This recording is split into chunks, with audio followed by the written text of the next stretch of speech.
And I'm going to give the floor to Professor Bogaards. So Professor Matthijs Bogaards is a visiting professor here at the Department of Political Science at CEU.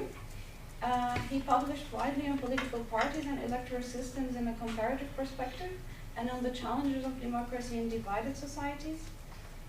His latest book explores experience on consociational parties in 7 countries, as far as I know, and he has several works published on countries like Lebanon, Iraq, South Africa, and several other African cases.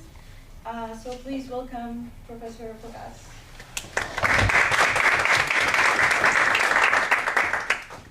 Thank you very much for this kind introduction, and thank you for the invitation.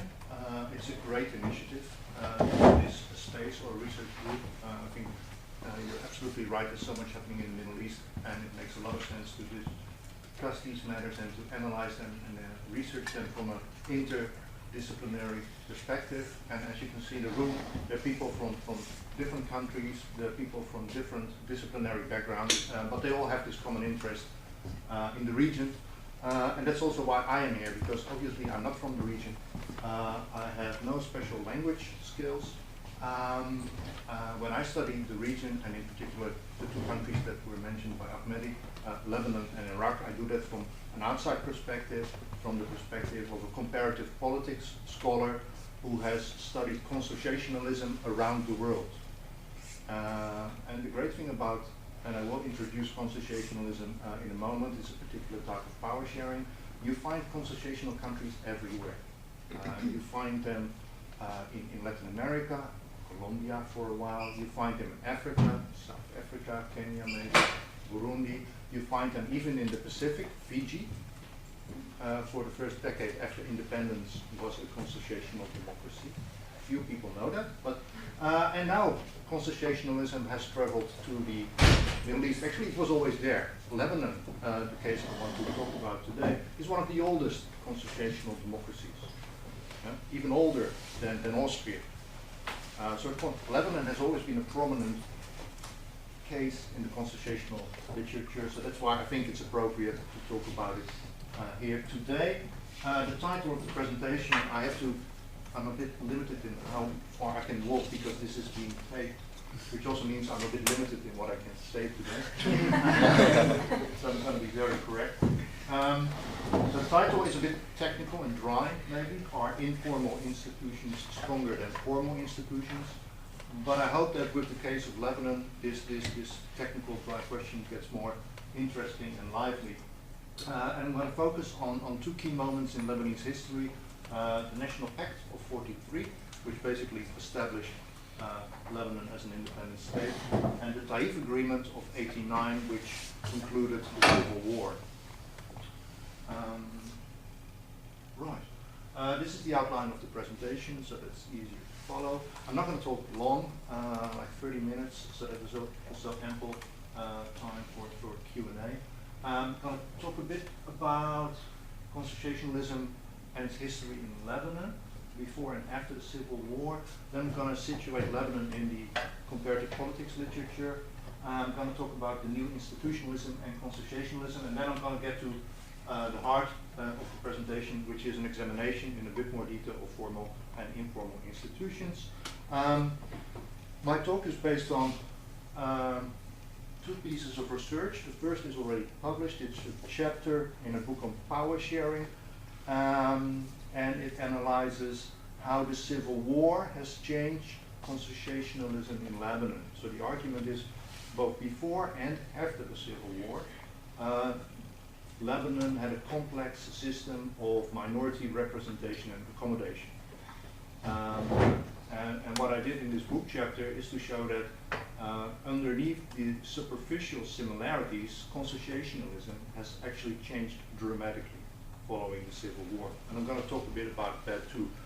The other publication is still very much work in progress. I do have a paper. I just want to show you that there is a physical paper. I'm not just making this up.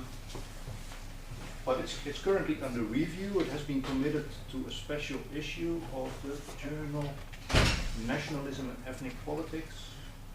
It's a bit obscure, it doesn't matter. But they're doing a special issue on the Taif Agreement in Lebanon, and the editor, they asked me, can you write about consociationalism and the Taif Agreement? And then I started thinking about doing something new with the case of Lebanon, and that's the result. If you want a copy of the paper, please send me an email and I will gladly share it. Yeah? Okay.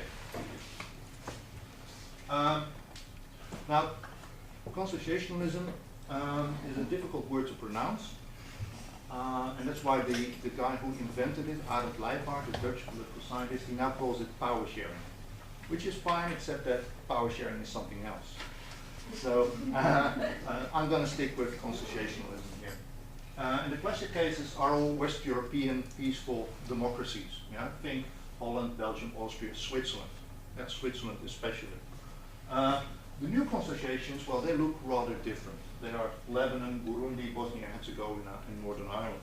So what is different? All these new consociational regimes come out of a civil war. And very briefly, a consociation means that you have a regime in which power is shared between the main communal groups. Now these groups can be ethnic, racial, linguistic. That's not really important. What is important is that they share political power. Often they also share economic and military power. And they do so through four means. The first one is they govern together in a grand coalition. The second principle is proportional representation, not just in parliament, but in all public offices, including public administration and the military, and also a proportional division of spoils. Yeah? Proportional access to resources.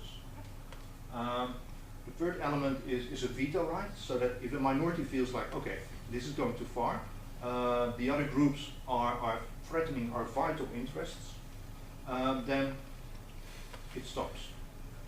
So basically this goes against the principle of majority rule. In a consociational democracy, the majority can't simply do what it wants because it has the majority. If you want to think about a case where this happens, look around Hungary. That's a beautiful case, well, actually a very nasty case of untrammeled majority rule, where even, yeah, if on Friday the Prime Minister thinks, let's change the Constitution, on Monday it's done. Yeah? That's the opposite of consociational power sharing. And the fourth feature is segmental autonomy, which means that these groups, these minorities, they are pretty much left to run their own affairs. Yeah? Okay, so that's the consociational model. This is not particularly pretty, but I hope you can still read it. This is from the book chapter published last year. What I do here is I look at two key moments in Lebanese history: 43, the National Pact; 89, the peace agreement known as Taif Agreement. And I look at, okay, they're both consociational, but differently. And I first look at the stakes. Like in 43, the country's independence was established. The stake was different in 89. It was about bringing an end to the bloody civil war. We know that some factors, some contextual factors, they help consociationalism. But those factors were very different in 43 from 89. The process was different. In 43, basically you had the leader of the Sunni Muslims and the leader of the Maronite Christians getting together and hammering out a gentleman's agreement. That's how the literature calls it, a gentleman's agreement. It wasn't even written down. It's not just informal, it's unwritten. Yeah? There's nothing on paper. And of course, 89 is a peace agreement. Many more people were involved in this process. It was not just the leaders of the main parties. The whole event took place in Saudi Arabia. The institutions, an unwritten pact versus constitutional amendments.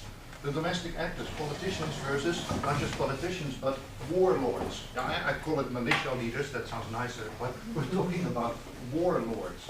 Yeah? So it's a very different kind of animal around the table. Again, think about Swiss consociationalism. There are no warlords in Switzerland. Yeah? And then the external actors, former colonial powers versus regional powers. And very important, after 89, of course, the military aspect of power sharing became prominent. It didn't feature at all in 43, but disarmament of militias was a big issue in 89. I say disarmament of most militias because you probably know that not all militias in Lebanon have been disarmed. Let's leave it there. So that's what I did in my previous publication. I compared consociationalism before and after the Civil War, and I noticed important differences that put Lebanese consociationalism in line with what we find in Burundi, Bosnia-Herzegovina, and Northern Ireland, all these other new consociations born out of civil war. So now moving to my new paper, which tries to apply the new institutionalism to Lebanon and to consociationalism more in particular. The new institutionalism is actually highly appropriate for the MENAS space because it transcends disciplines. The new institutionalism is something that you find in all the social sciences, including economics. Actually, that's where it started, in political economy. Basically, what happened is that political scientists rediscovered the importance of institutions. Like, oh yes, that's right, we have institutions, and they matter. And this was an eye-opener because until then, well, for the past 2 decades, from the 60s on, people had focused very much on individual behavior, so agent-based models. Yeah? And now people got back to older insights that actually people don't operate in a vacuum. You have to understand them in context, more particularly in their institutional context, because institutions restrict and enable behavior. I'm just putting a widely cited definition of an institution on the screen so that you get a better sense maybe of what it is that we are talking about. So a relatively enduring collection of rules and organizational practices embedded in structures of meaning and resources that are relatively invariant in the face of turnover of individuals and external circumstances. And this is the kind of definition that you have to read several times to understand what it's saying. I think the key elements are that actually that institutions don't depend on individuals. Institutions stay even if individuals go. Yeah? And they are about rules, and that sounds like rules are mostly written, right? But also practices. And practices, they are not codified. People understand what is expected of them. There are norms, there are roles, but it's not necessarily written down. So this suggests that institutions can be both formal and informal. If you want the definition, because it's so much fun, of an informal institution, you have one here. So informal institutions are socially shared rules, usually unwritten, that are created, communicated, and enforced outside of officially sanctioned channels. Now keep that in mind, because this is going to be very important if we want to understand how consociationalism works in Lebanon, and especially why it doesn't change very much. Okay, so when I started to think about these questions, of course the first thing you do is you go to the literature. You look at who has written about consociationalism and the new institutionalism. Who has written about institutions in Lebanon on the basis of this huge literature on the new institutionalism? And the answer to both questions is almost nobody, which on the one hand makes my work easier.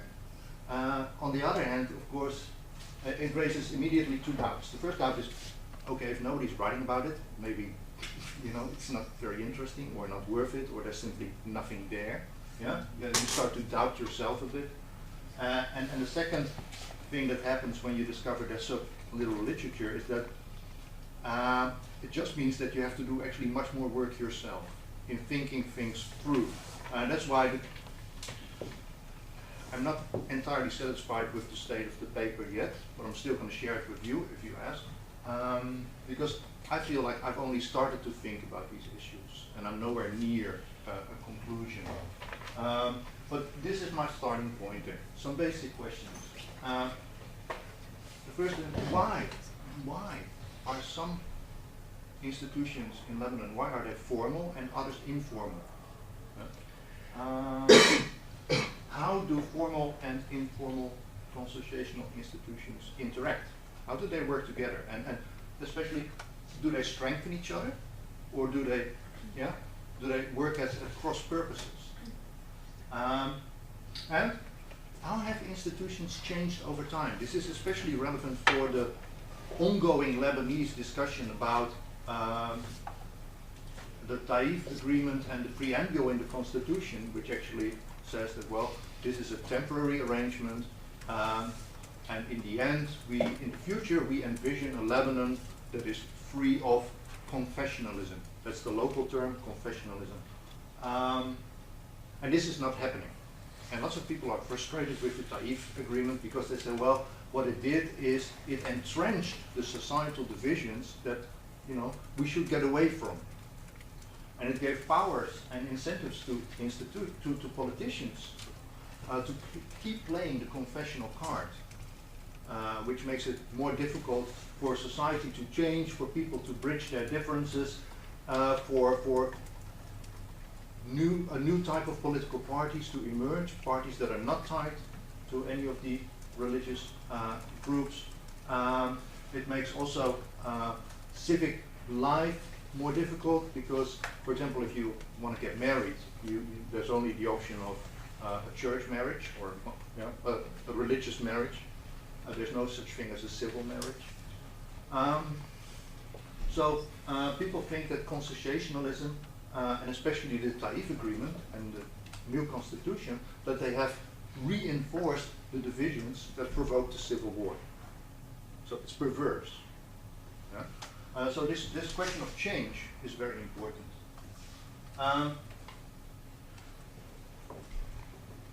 If you look at institutions and how they developed in Lebanon, there are three key moments. I already talked a bit about the National Pact of 1943. The Taif Agreement was an internationally brokered peace agreement.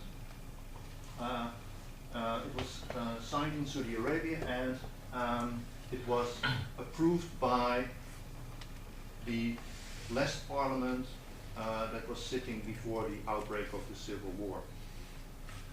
It was concluded in '89, and then constitutional amendments were passed in 1990. So I take those together. And then there's the Doha Agreement of 2008. You might remember what happened. There were some, how should we put it, skirmishes. There were some skirmishes in Beirut. It became clear that the government did not have a Weberian style of sovereignty, meaning that they could not, the government did not have the monopoly of force.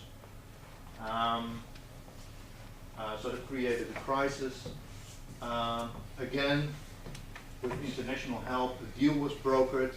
This time it's written down. You can find both the Taif Agreement and the Doha Agreement in English translation on websites of the United Nations.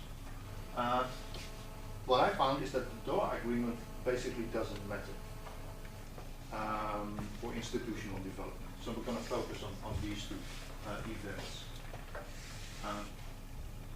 Now, this is really the heart of my paper.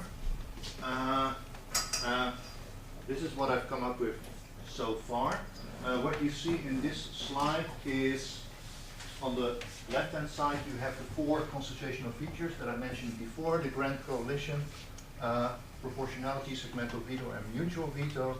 And then I looked, okay, are there any formal institutions that enshrine these principles? And are there any informal institutions that correspond with consociational practice? And you see that the oldest consociational institutions in Lebanon are formal, and they go back to the 1926 constitution, at which time, of course, Lebanon was not yet independent, so it was still ruled effectively by France. But the 1926 constitution already codifies two consociational principles: proportionality and also segmental autonomy.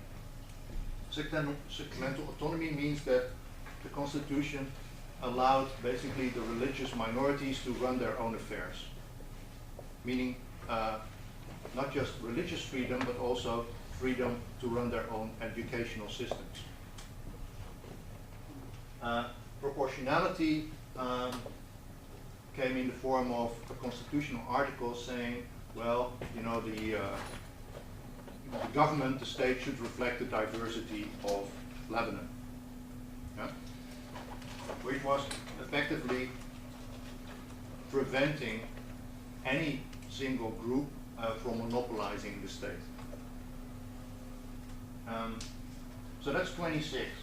Then you go to 1943, which is generally seen as not just the birth of Lebanon, but also the birth of consociationalism in Lebanon.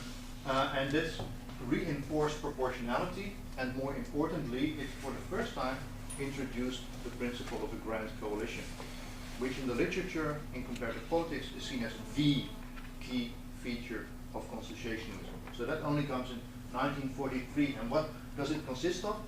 Well, there's this unwritten agreement that the president of the republic, and at that time it was an executive president with all powers, the executive president will be a Maronite, a Christian, yeah, Maronite Christian. The prime minister will be a Sunni Muslim, and the speaker of the House of Parliament will be a Shia Muslim. This has never been written down. You can't find it in any document. Yeah? This was part of the gentleman's agreement. And now, of course, what you're interested in is, okay, what happened after Taif? What happened after the constitutional changes in 1990? Not that much. The principle of proportionality was revisited, and now there's more in the Constitution enshrining proportionality, so it has a firmer legal basis. The most important innovation from Taif was that it now says in Article 65 explicitly that the cabinet, which is different from what it was. Lebanon was an executive presidency before. After 1990, more power has gone to the prime minister, and also more power has gone to the cabinet, which takes collective decisions in a collegial manner. Yeah? So Lebanon at the moment, if you want it in a nutshell, is not a presidential republic anymore. It's the prime minister who has effective governing powers together with the cabinet. And because of that, the Constitution now says that, well, the cabinet has to take decisions by consensus. And it gives the Constitution gives an explicit minority veto to 1/3 of the cabinet ministers. So 1/3 of the cabinet ministers can block a decision, can prevent a law from being proposed or a decree from being adopted. And it's new.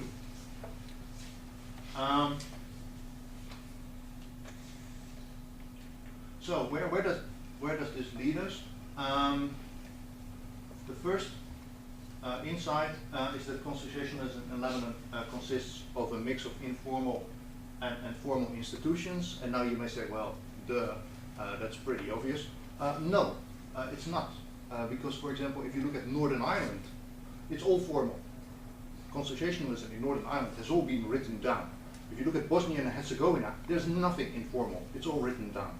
So that Lebanon has a mix is actually special. There's a tendency to formalize consociational institutions. Yeah? So ones that were informal have become formal over time, especially in the case of proportionality. But the most important consociational feature, the Grand Coalition, has remained informal. And this leads to a paradox, because everybody complains that consociationalism in Lebanon is so inflexible. I put here the quote from Adam Leipart, the main consociational scholar. He already complained about this in '77.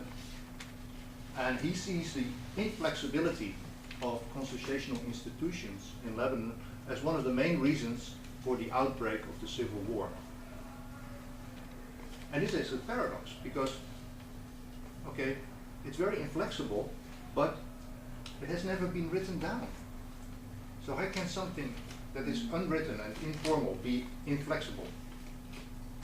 And this is again where Lebanon is different from other countries, because in Bosnia and Herzegovina, what is inflexible? Well, the Dayton Agreement, the new constitution. What is inflexible in Northern Ireland? The fact that Northern Ireland is a region of the United Kingdom, and that its power sharing agreement is also involves Ireland, the Republic of Ireland, as a partner. So the Northern Irish people cannot decide a lot of things on their own. They will have to go to Dublin, they will have to go to London to implement changes. So you can easily see why institutions in Northern Ireland and Bosnia and Herzegovina are inflexible, because it's all written down, it's constitutionalized. But in Lebanon? And the thing is, then what do you do then? You go back to the literature, and that's where I am now. My next steps will be to go back through all those history books that describe the National Pact and what happens, that describe the discussions around the Taif Agreement, and look for, what I'm looking for is people trying to discuss, hey, shouldn't we change this? And then other people say, no, you can't touch it. And then, but it's not written down. No, but we don't do these things. There must be something like that. That's why in the, oh wait, I have a question mark here. You probably didn't see it before. There's a question mark in the bottom right corner. Because my suspicion is, and I hope to find evidence for that, is that there always was a mutual veto. There always was an unspoken agreement not to touch the Grand Coalition that was agreed in the National Pact of 1942. There must have been some understanding of this sort in Lebanese politics. And I think that if you want to change confessionalism in Lebanon, if you want to change consociationalism in Lebanon, you need to go to the sources of that mutual veto.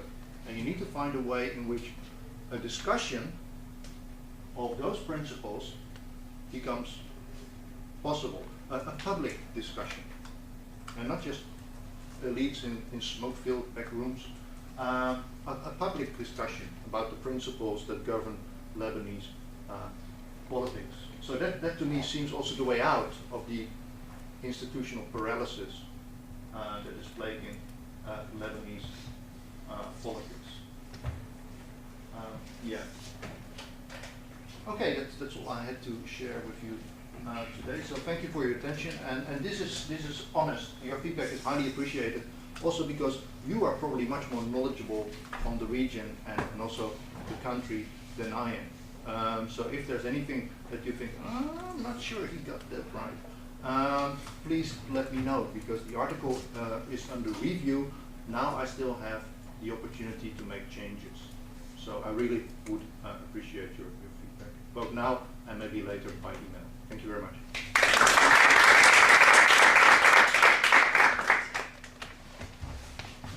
Yeah. Thank you so much for your talk. I have a question about I think I just want, if you wouldn't mind clarifying sort of institutions. So which ones do you mean specifically? So we talked about, or you talked about formal institutions and informal ones. And this sort of leads me to asking whether the frame itself, whether we should not sort of question that a little bit more in terms of, you know, what is, like, are we sort of are we limiting ourselves by looking only at formal and informal if we want to answer the question that you're asking in terms of, you know, why is confessionalism so resistant, etc.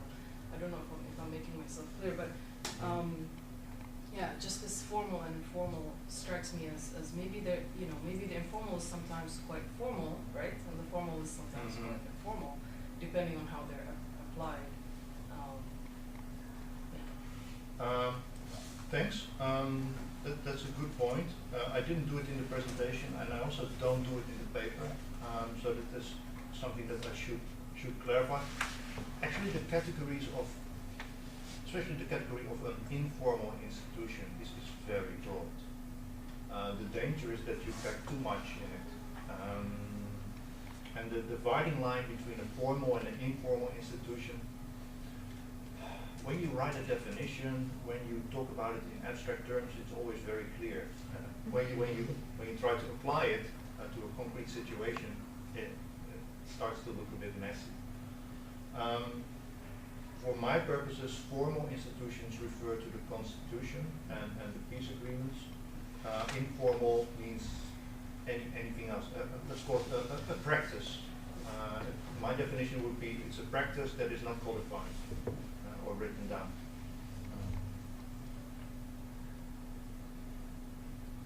Yes, please. Thank you very much. I'm Markus Birkenfeld and I'm from the legal department here, so my question might be, well, a little bit legalistic, but I wonder your question or your assumption about the assumed flexibility of informal agreements, and it just popped up to my mind from a completely different region, but the biggest constitutional crisis in Australia was not the violation of a constitutional norm, but the disrespect of a convention, so the dismissal in the mid-70s. So, and not being a common law lawyer, so not growing up with this momentum of conventions and how conventions apply in a constitutional system. And well, if you look at the UK, the whole constitutionalism consists out of kind of convention. So from where you take it, that the informal should be more flexible, and I could agree as a civil law lawyer very much with your assumption, but over the time and looking into other legal systems, I question whether that's not a bias of my cultural legal education. Thank you. That's very well observed. I will read up a bit on how legal scholars use the term convention and see if I can make use of that literature. I mean, I'm Dutch, hence the shirt, and there's one very powerful political convention in my country, which is you don't touch the consociational agreement of 1917, which is also implicit, which included the right of religious minorities to run their own schools with state funding. So it's not just freedom of education, but with public funding. And of course, I mean, secularization happened. Christian Democrats are only the shadow of their former self. There's a secular majority now in Parliament. So at any time, the Social Democrats and the conservative liberals who form an alliance and say, let's terminate public funding for religious schools. If you want to run your own schools, fine, but not with our money, not with the taxpayers' money. They could do so at any time. And sometimes there's a liberal backbencher who says, hey, shouldn't we? And then the party leader immediately says, shut up, we don't do that. The only people who can stop public funding for religious schools are religious people. If the Christian Democrats say, well, it has been 100 years and thank you very much, but yeah, we changed the system. They can, but only the affected minority can make a change, not the majority. And it's not written down. It's a convention. So I agree that it's not unique to Lebanon. Why expect informal institutions to be more flexible to begin with? I should clarify that. That comes from the recent literature on consociational constitutions in Bosnia and Herzegovina, especially, and also the experience of Northern Ireland. So I probably should start with that. A couple of quotes saying, well, this is the expectation in the literature, but guess what? If we look at Lebanon, it's different, and we could have known this because there's this literature on conventions, and that would probably be a more elegant way. If I might have two fingers, I mean, what does that mean, 2 fingers? Just a brief interruption without overjumping any other because Bosnia and Herzegovina, and in my view, well, it's not working. You still have the international presence there, and if you look how decisions are made, even with the 3 international judges at the Constitutional Court, so it really, and my assumption would be that if you start, and I'm the lawyer, I mean, I'm surprised that, if you start with writing it down, I mean, the Dayton Agreement way away from Bosnia itself, so it was a kind of imposed agreement, but you have it black letters on white paper, and it was assumed to operate then as such with the original international supervision first, but it couldn't emerge like a kind of conventions coming up that then make it so effective, because conventions are also kind of trust building dynamics. So couldn't one, taking Bosnia and Herzegovina, I know too little about Northern Ireland, but couldn't one say, if there is nothing like some sort of informal respect, then those consociational agreements do have a very hard stand to survive. And I assume in Switzerland you have quite a few of those conventions or informal agreements that make the system work. That's an interesting observation, that conventions cannot develop if local politicians do not have full autonomy, if they can always resort to outside powers to settle their differences. You could argue that this is happening in Bosnia and Herzegovina. Actually, in the 1990s and also the earlier half of the first decade of this century, Syria played a very similar role in Lebanon. And this was even agreed to. So basically, for the first 15 years, Syria was supervising the implementation of the Taif Agreement. And I will look into this, whether you could argue that this also prevents new conventions from developing or old conventions from changing. Thank you.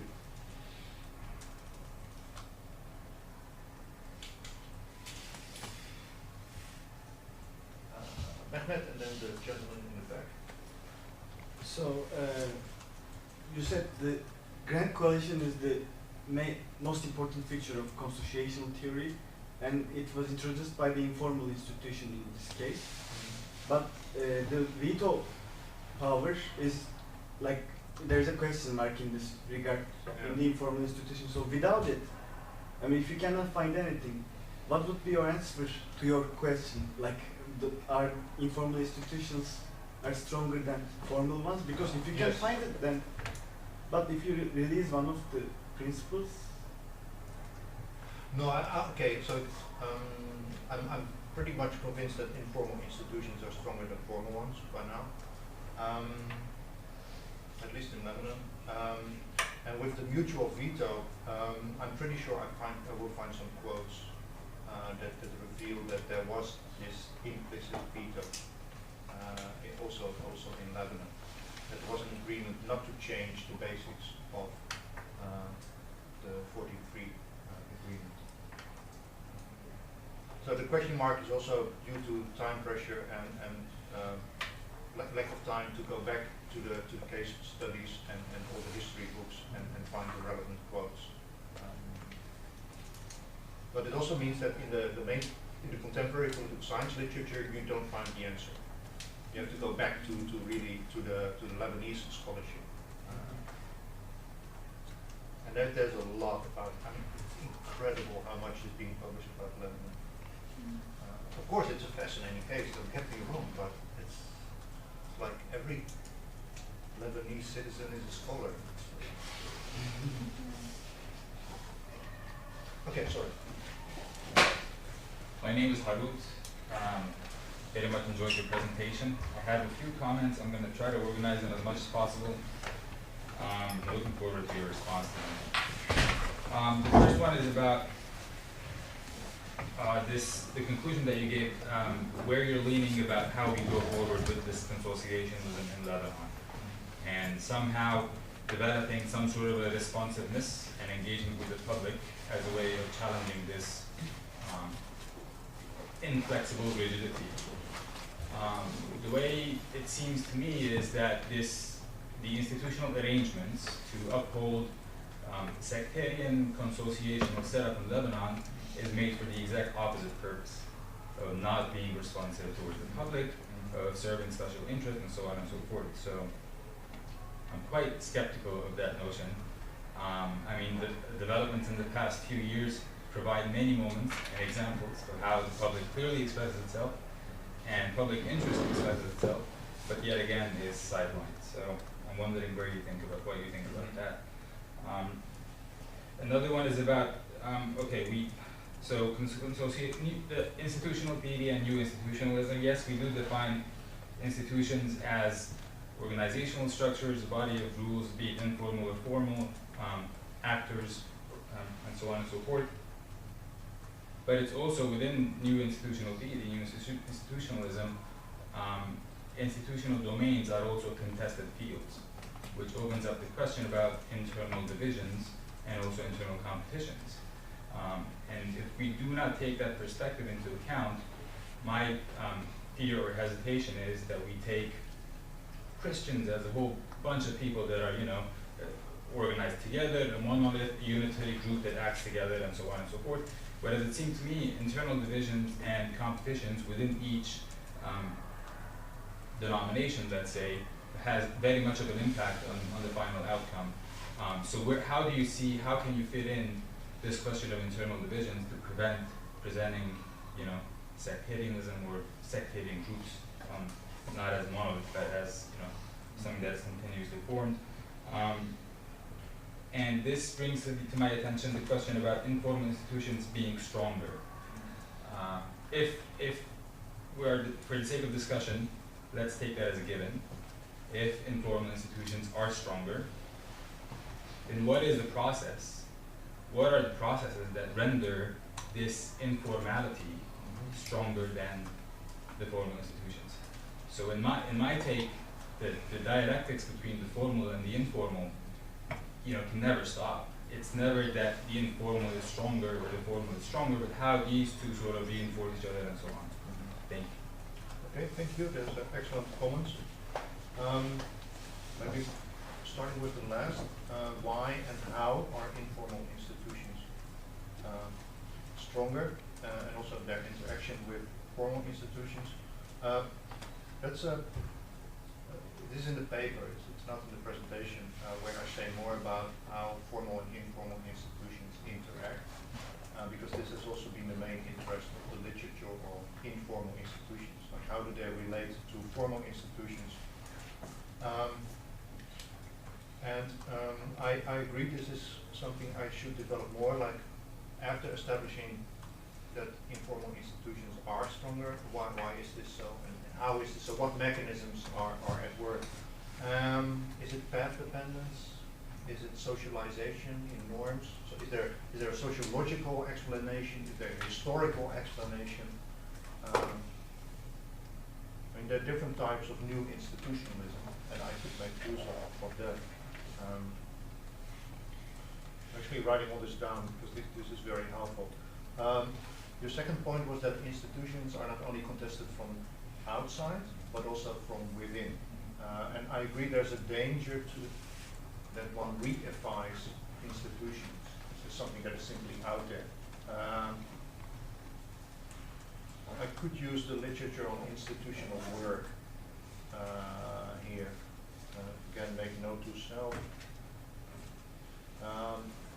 Because there are brilliant studies that show how institutions are never stagnant, they're always evolving, and they're not just there, they need to be reproduced on a daily basis. So that's the funny part about, the intriguing part about institutions. On the one hand, they constrain individuals, and on the other hand, of course, it's all man-made. So they depend on individuals to recreate and reproduce institutions. And I could say more about that. Your first point was about self-serving sectarianism. I mean, anybody who uses the word sectarianism, you already know, oh, I see where it's going. That's going to be a critique. Yes, but your point is, so how do you expect self-serving sectarian politicians to accept your kind of way out of a system that benefits them so greatly? I've done no political consulting so far. I would love to get into that, by the way. So I don't know how ordinary individuals or politicians respond to the advice they get from political scientists. All I can say is, well, the very least I can do in my work is to point at what I see as a promising direction. Now, whether people actually go there, that's up to them. But certainly this idea that informal consociational practices need to be exposed and discussed, that's something that has not been suggested